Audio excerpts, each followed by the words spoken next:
Assalamualaikum warahmatullahi wabarakatuh. Sebelumnya perkenalkan, di sini saya Barik Bintang Sokani Satria dengan NRP 50612512024 dari Prodi Teknik Pertambangan. Di sini saya izin untuk mempresentasikan terkait dengan chapter 12 yang berjudul yang bertemakan yaitu Weathering and Soil. Jadi untuk di chapter yang ke-12 ini dibagi menjadi beberapa bagian, yaitu ada Weathering, Erosion, and Transportation, lalu ada Weathering and Earth System, lalu ada Solar System, Atmosphere, Hydrosphere, Biosphere, terus ada How Weathering Alters Rocks, terus ada Effect of Weathering, lalu ada Mechanical Weathering yang dibagi sama Pressure sama Release, terus ada Frost Action, lalu ada Other Process, Chemical Weathering, Role of Oxygen, Role of Acid, Solution of Weathering, Chemical Weathering of Feldspar, terus ada Chemical Weathering of the other mineral, lalu ada Weathering Product, Factor Affecting Weathering Soil, lalu yang di bagian soil ini ada Soil Horizon, Classification, Residual and Transported Soil, lalu ada Soil Parent Material, Time and Slope, lalu ada Organic Activity, Soil and Climate, Buried Soils, dan terakhir yaitu kesimpulan. Di sini saya ingin untuk mempresentasikan terkait dengan yang pertama yaitu Weathering, Erosion, and Transportation. Jadi weathering itu apa sih? Weathering itu adalah cuaca atau proses penghancuran batuan di permukaan bumi baik secara fisika maupun secara kimia. Jika secara fisika yaitu batuan itu kayak pecah tanpa mengubah komposisi. Jadi komposisinya itu sama, kandungan-kandungannya sama tapi dia pecah. Lalu yang kedua yaitu batuan itu berubah menjadi mineral yang baru. Contohnya kayak misal besi berkarat, terus kayak granit yang hancur terus bakal jadi pasir sama tanah gitu. Lalu yang selanjutnya yaitu ada erosion. Jadi erosion ini apa sih? Erosion itu pemindahan material oleh angin, air, dan juga gletser. Terus ada transportation. Transportation ini apa sih? Kayak pergerakan batu sedimen setelah tererosi. Jadi dari puncak gunung lalu dia turun ke bawah, itu dia bakal mengalami 3 hal ini, yaitu weathering, erosion, dan transportation. Yang kedua yaitu ada weathering and earth system.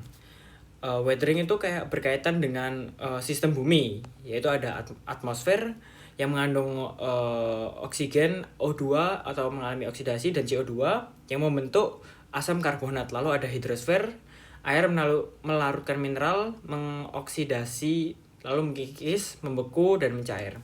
Lalu ada biosfer, yaitu akar tumbuhan yang meretakkan batu, organisme yang menghasilkan CO2 dan asam organik.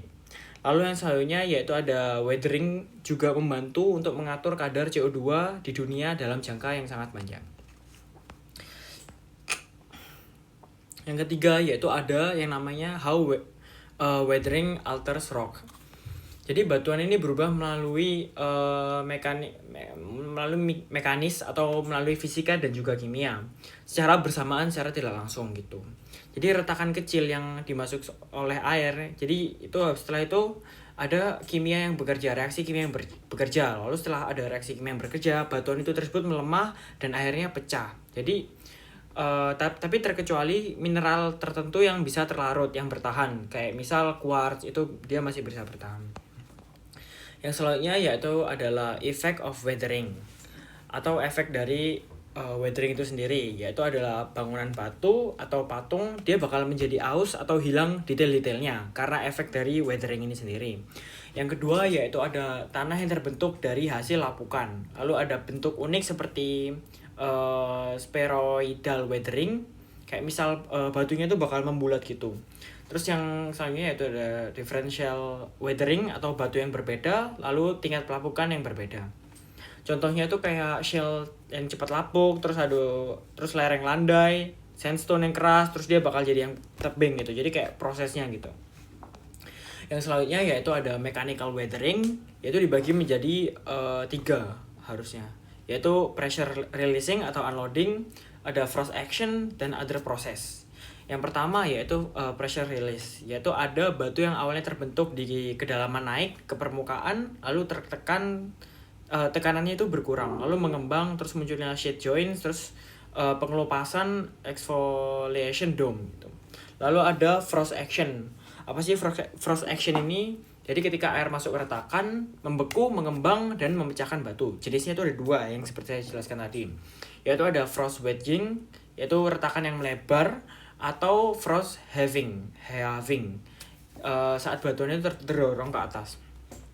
Yang selanjutnya yaitu adalah other process atau proses yang lainnya yang bisa terjadi, yaitu ada akar tumbuhan, hewan yang menggali, lalu ada kristalisasi garam di gurun, dan pemanasan ekstrim. Misalnya dia bakal terkena api. Yang selanjutnya yaitu yang keenam, yaitu ada chemical weathering atau dalam kimia. Ini terjadi ketika mineral bereaksi dengan air, CO2, dan oksigen.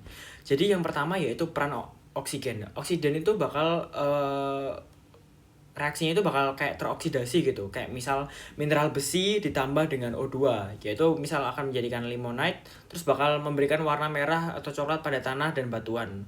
Nah, atau lalu yang selanjutnya yaitu ada peran asam.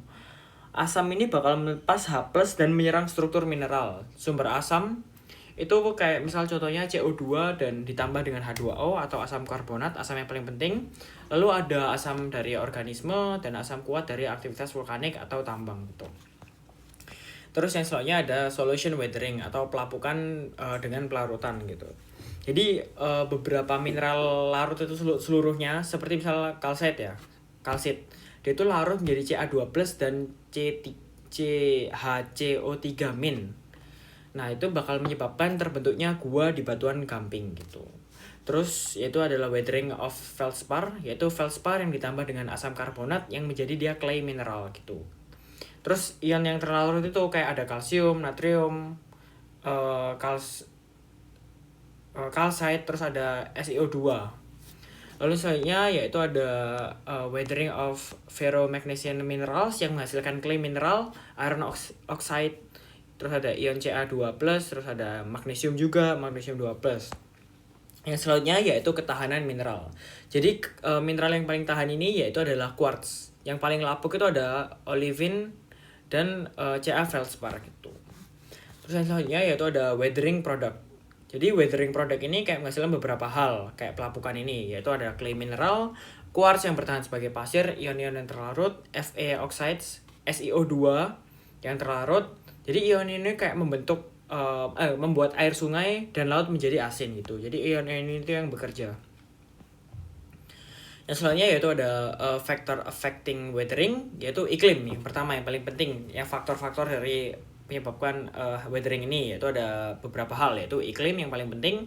Nah, iklim kan ada dua nih, ada tropis sama yang dingin. Kalau di tropis itu terjadi pelapukan kimia yang intens. Yang kedua yaitu dingin ini menyebabkan pelapukan mekanis beku dan cair. Terus ada komposisi batuan, topografi atau slope, lalu ada waktu, dan yang terakhir yaitu organisme. Lalu ada soil atau tanah. Soil adalah lapisan material lapuk yang mampu mendukung tumbuhan. Kayak misal komponen utamanya kayak misal quartz atau pasir drainase yang baik, lalu ada clay yang menyimpan air dan nutrisi.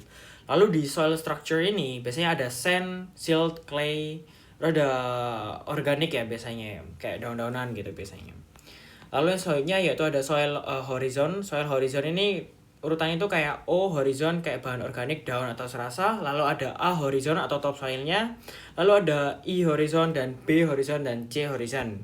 Yang masing-masing itu ada zona akumulasi dari clay, Fe, CaCO3, lalu ada horizon yang di akhir tadi yang kayak material induk yang baru mulai lapuk.